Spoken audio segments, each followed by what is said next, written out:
Well, good afternoon. I had a great day in Windsor, Essex yesterday. Businesses are opening their doors. People are going back to work. Local businesses and factories like Ford Engine Plant are making great Ontario-made engines and face shields. And I know many people across Ontario are getting back to normal. For many people across the province, a big part of their regular routine is going to the gym, because fitness is more important for both physical and mental health. But for the past several months, going to the gym has not been an option. The risk has been too high.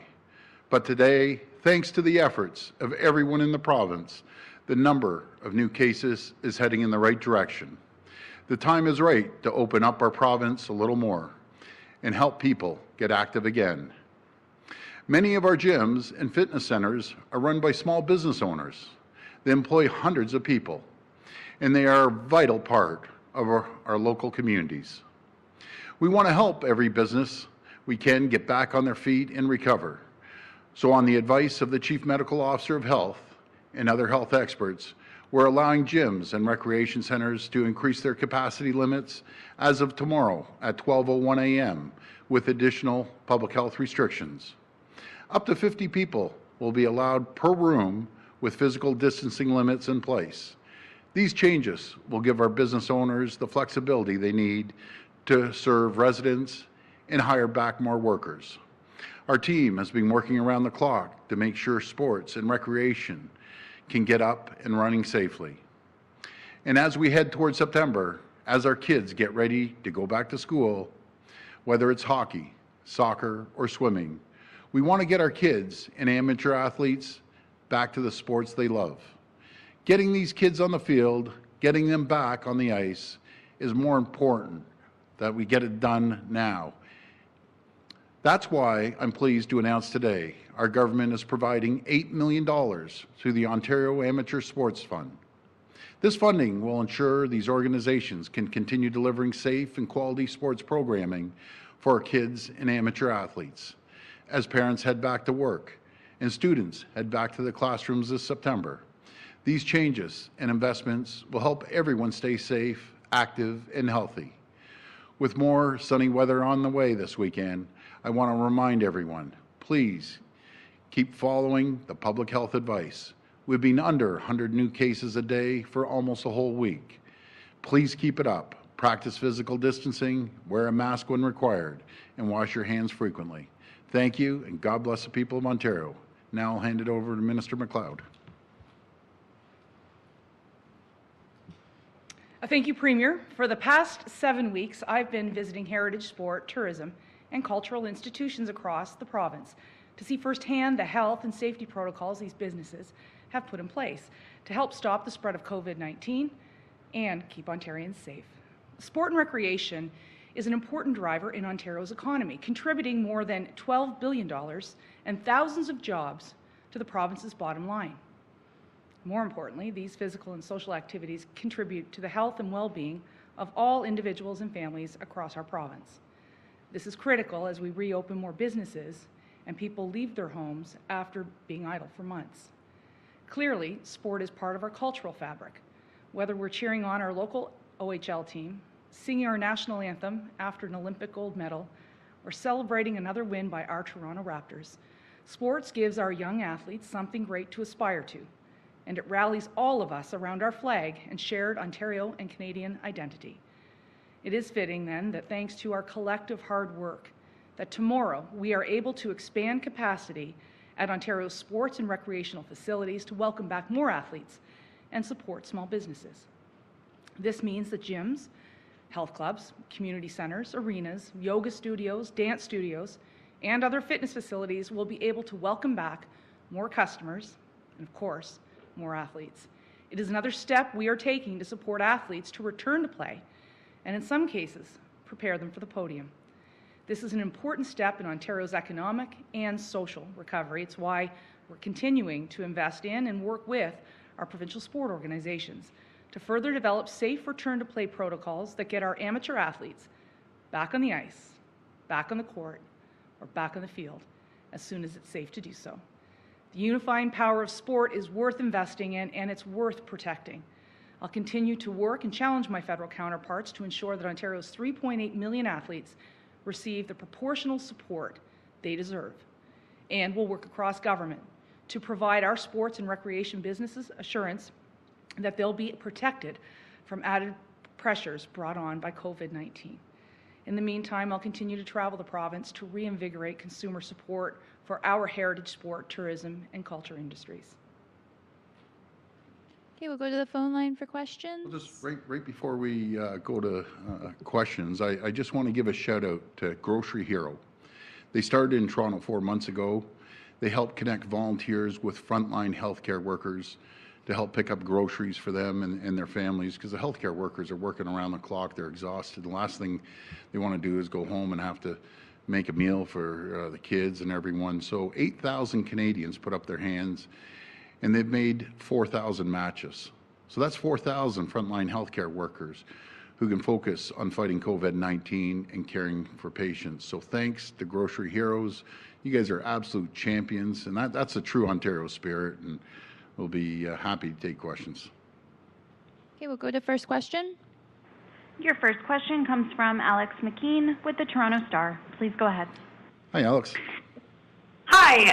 I think this question is for Minister MacLeod, but I'd be happy to hear from the Premier as well. I'd like to ask about, you've announced some support for recreational sports today. I'm actually based out of British Columbia, and here in BC, the government has introduced a measure where they're protecting amateur sports leagues from liability should athletes come and play sports and then contract COVID-19.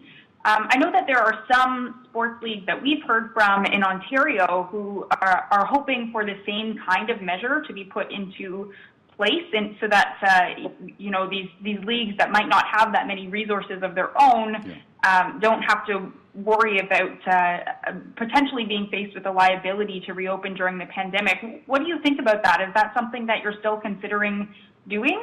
Well, I'll pass it over to the Minister, but I've talked to sports leagues. They've contacted me personally, Etobicoke sports leagues where I live, and they have the same concerns. I'll pass it over to the Minister. Do me a favor, say hello to my pal, Premier Horgan. That guy's a champion out there. The guy's an absolute champion. So next time you see him, tell him the Premier says hi. Thanks very much for the question, and thank you, Premier. We are obviously working for the indemnity insurance piece to support our local athletic organizations across the province. We understand and recognize the value of the British Columbia model. Unfortunately, in Ontario, we do have a different situation as we do not own the insurance organization, as the relationship is much different here in Ontario as it is in British Columbia. But I continue to work with our Minister of Finance as well as our Minister of Attorney General to ensure that this will be dealt with in the coming months and hopefully in the coming weeks. And it is certainly a challenge that I've heard from all of our provincial sport organizations, everyone from minor soccer to minor basketball and others. So it's an area of concern that we do have and one that we're working on trying to fix. Unfortunately, we cannot simply emulate the model in British Columbia, but it is something that we aspire to do. Follow-up? I'm all good. Thank you very much. Next question. Your next question comes from Cynthia Mulligan with City News. Please go ahead. Hi, Cynthia. Hello, Premier. How are you? I'd like to talk to you about the back-to-school reopening. It feels like we're on round 5 of this, at least by now. Parents are still really concerned and uncertain of whether they should send their children back to school. I'm just wondering why, because I asked you about this a couple of days. You said you'd think about it or talk about it with your education minister. Why you're not following, say, Denmark's protocol, which was quite a successful reopening, and they staggered it very slowly. So the youngest kids first for a few weeks, and then the high school students maybe a month later. Why aren't you considering or doing that here? Well, we are, and I'll pass it over to the Minister of Education, but we are staggering the opening, and it's going to be up to the local school boards to implement that. So we're doing exactly that, but I'll pass it over to the Minister of Education. Yeah, thank you for the question, Cynthia. Yesterday, I put out a memo to school boards that essentially allow them, based on their request, to have a bit more flexibility when it comes to the reopening of school. The request is really to minimize having, hundreds of students on the first day of class, even though we're staggering start times and bus times and recess, and the end of the day, everything is being staggered. The semestering is changing in high school. But the bottom line is, notwithstanding that change, we've also said to them we're allowing them to stagger the start for the first week, meaning if they want to do kindergarten and grade 1 on day 1 and then introduce the grade 2s and 3s in the next day and sort of build that up to Friday, that is fair. And of course, we understand the principle behind it, which is to minimize contact, to maintain the integrity of these cohorts as they get into class. So that flexibility is being provided, and it's also being bolstered, to be fair, by additional investment, by unlocking that $500 million we did yesterday to reduce those classroom sizes, to increase spacing, and to support ventilation improvement, because based on the public health available research that we have, air quality and flow is important. And it was, in fact, one of the top requests and one of the top areas of priority made by public health. And so we put an additional $50 million in, trying to come up with a Made in Ontario model, given that there's been many challenges around the world in virtually every reopening. I mean, there isn't a democracy on earth, with some exception really, that hasn't had challenges getting children back in. And I think that's an admission that we have to be flexible, we have to be evidence-based, and we have to be listening. And I think what this government has demonstrated is that we're trying to do that every step of the way. Each and every week we've been up here, building upon our plan, leading the nation in masking. I understand Nova Scotia just put out a masking policy that follows Ontario. We are the only province to mask from grade 4 and up. Now they are following that with some augmentation to their protocol. The fact is we are leading with the recognition there's always more we can and will do. And I think the Premier has been very clear that we'll continue to do more based on the evidence, based on the science, just to keep these kids safe. Follow up? But Minister, with respect, what I'm talking about is a lengthier staggering. For example, the earlier grades for 2 weeks, then you assess if there are any issues, and then you bring in more grades. Right. My second question to you, though, is about class sizes. I know that you are giving boards the opportunity to go into their reserve funds to lower class sizes with more teachers and leasing more space. What will you do, though, if there are some classes that remain in the high numbers, in the 30s, for example? What will you do? Will you allow that class to go forward? We've been clear in our guidance. We want 1 meter of distancing supported by masking and the other layers of prevention that have been supported by public health. What I have also been clear is before the announcement yesterday is this government stood alone in the country in adding $30 million for the purpose of hiring more educators, because we recognize that may be required, particularly as you noted, in some of those classes that may have larger class sizes. And what we did yesterday, following the request of many boards in the province, is unlocking cash on hand, money that is ready to be spent, a rainy day fund, if you will. And I would argue this is the realization of that rainy day. We should put that funds to work. Let's ensure we do whatever it takes to maximize that spacing. $500 million is a massive infusion of investment that's going to help those school boards do one of two things, either with more hiring of educators or with more spacing, and in some they're going to do all the above. That's why we provided the latitude to enable them to do what's right for their community based on the risk assessment, based on the local health authority that's going to have an opinion as well about how to maximize spacing. But the consensus position from public health has been you have to do a multitude of actions, Cynthia. And I know I've mentioned this before, but it's important to note that the layers of prevention that we've introduced, from masking to testing, to screening, to the unique addition of public health nurses in our schools, to a $100 million net investment in cleaning of buses in schools starting this September, a one-time, one-year infusion of investment, altogether is a protocol that is robust, it's comprehensive, and it is fully endorsed by the most senior medical authority of our country, of our province, rather in Dr. Williams, the Chief Medical Officer, who has said, when asked the question on safety, that he would not endorse a plan unless it was safe. After all, he was the Chief Medical Officer who called me some months ago in March to advise closing them as a matter of precaution to keep kids safe. So we understand the imperative. We're going to continue to invest, and we're going to continue to listen to the medical authorities about how we could do more and further improve the safety of our schools. Next question. Your next question comes from Brian Lilly with the Toronto Sun. Please go ahead. Hi, Brian. Hello, Premier. I wanted to ask you about a story that CBC broke earlier today regarding Ontario Lottery and Gaming Corporation. As you know, 15,000 workers in casinos across the province, including many in your own riding, who work up at Woodbine, have been out of work for 5 months. And in the middle of this, OLG paid out a week ago. Last Friday, they paid out big bonuses to their top executives. They're not releasing how much those bonuses were. They're not saying how much Stephen Rigby, who earns about $765,000 a year, was paid in bonus. But this is an organization that hasn't laid off anyone during COVID, while 15,000 workers that they regulate have been laid off. I'm wondering your reaction to hearing that they're taking big bonuses in the middle of a pandemic when a lot of people are just looking to scrape by, including many of their customers who buy their products. Yeah, very, very good question, Brian. So I was told about this yesterday. I was on the phone with the chair of OLG this morning, and they're a separate agency, first of all. But you know something? They should have sat around the table, in my opinion, and thought this out. I know there's legal ramifications. They checked with finance, they checked with legal, and they said, well, this is for last year's bonuses before COVID came into place. But again, the perception, the reality out there, you nailed it. There's 15,000 people out of work, and the bigwigs are getting a bonus. Like, you got to think these things out, guys. You got to be sitting around the table and think, is this prudent to do this? And I understand the legal ramifications. I was told that, the lawsuits would be flying everywhere.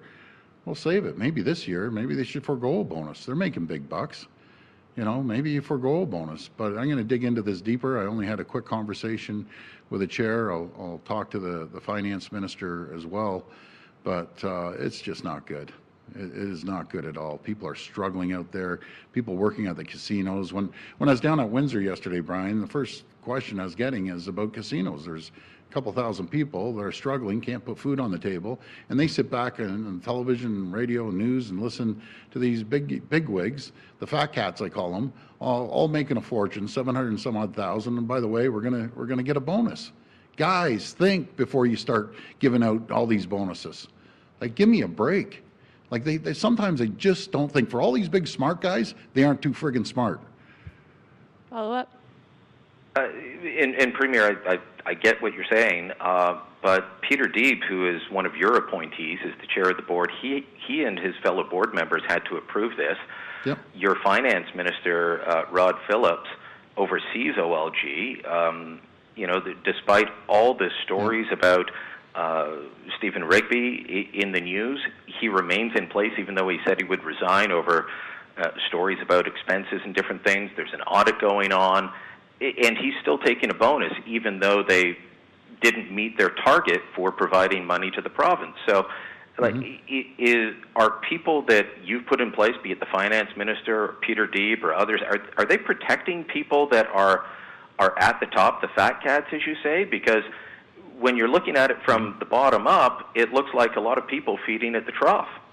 Well, I'm going to be very, very clear about this. The finance minister knows about this. He's going to deal with this issue. I talked to Mr. Deeb today, and I told him how frustrated I am about this. His reasoning was he went to legal, went to finance, and they talked to him and said there'll be lawsuits coming all over the place. But we're going to have to review this because it's unacceptable in my opinion. Now keep in mind, Brian, this is a totally separate agency that we don't get involved in directly. It's similar to the LCBO, OLG, OCS, a lot of these agencies. But guys, you got to start thinking when you're sitting around the table. You got to figure these things out. Believe me, I don't hold back on anyone. I don't care if it's my grandmother at the chair. They're getting a tongue lashing. Simple as that. You know, it's ridiculous, absolutely ridiculous. Brian, I agree with you 1,000%. This gets put on my table yesterday. I address it today, and I'm going to be on to him like a dog on a bone now. It's not fair to the 15,000 people out there. Next question. Your next question comes from Randy Rath with CHCH-TV. Hi, Randy. Go ahead. Hi, Premier. Between March and July this year, the Hamilton police issued 369 tickets to people drinking in parks. There's a McMaster professor and an infectious disease physician who says that that's just not right, that it's far safer for people to be out drinking in parks where they can socially distance, that they're going to drink anyhow, that it's better they do it out in a park in a responsible manner than in a home or inside anywhere. and then it also allows people that don't have outdoor spaces to go outside and have a beer. What do you think? Do you agree with that? I don't agree at this point about ticketing. We passed that legislation. We left it up to municipalities. If someone, someone and their buddy wants to go have a beer out in the park and they're responsible. The problem I have is when, as I've said in the past, a whole bunch of yahoos, 1,000 people are getting out there going wild. That's a whole different scenario. But I can't agree with I can't agree with giving someone a ticket during COVID and they're stuck in an apartment. They want to be responsible. They stick to themselves. They're quiet, and they have a cold beer. Like, give us a break, just a little bit of a break. The people of Hamilton, I got to stick up for you here, which I always do, by the way. But they got to be more flexible. Everyone needs a little bit of breathing space and go out there. And again, if you're responsible and a few of you are sitting down there and you want to have a little glass of wine or a can of beer, big deal.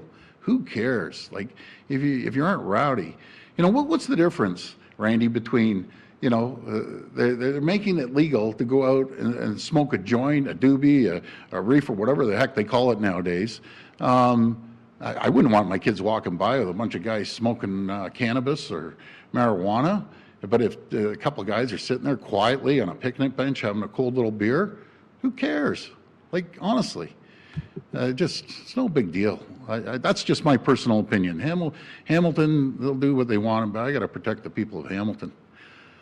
Follow up. So do you think that the police should simply look the other way, or should Hamilton mandate that it's okay to drink in parks? Are they capable of doing that under legislation? Yeah, Randy, first, full disclosure, I love the police. I'm not blaming the police. Blaming the city council and the mayor. Give these guys a break. Man, they're your constituents. They're cooped up in an apartment and sometimes for months, and where are they going to go? Just stick in their apartment, have a beer? Let them go to the park. Have a little bit of flexibility, Mayor. Come on, give them a break. Next question. Your next question comes from Zara Hamud with Kenora Minor and News. Please go ahead. Hi, Zara. How you doing? I'm good. How are you? Good. I was wondering if you were aware of Red Lake 49, the large forest fire that started this week in northwestern Ontario, and I was wondering what the province is doing to support all those affected, including those living in the Red Lake area. We have the Ontario Management Emergency Team up there. We also have Ministry of Natural Resources all over it. I had a call the night it happened at 1:30 in the morning from the minister. And by the way, Minister Rickford has been an absolute champion up there. I just got off the phone briefly, a real quick conversation with the mayor. I'm going to call him back, Mayor Moto. But do you know what burns me up about this?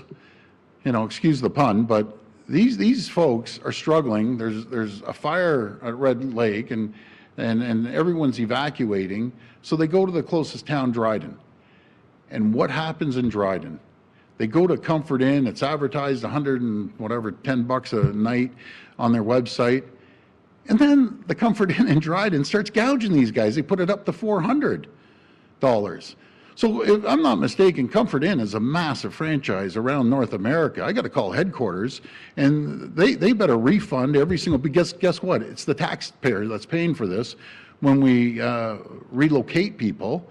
And here they go, the greedy people that want to gouge these desperate people and charge them $400 a night when you're advertising $110. You think that's right?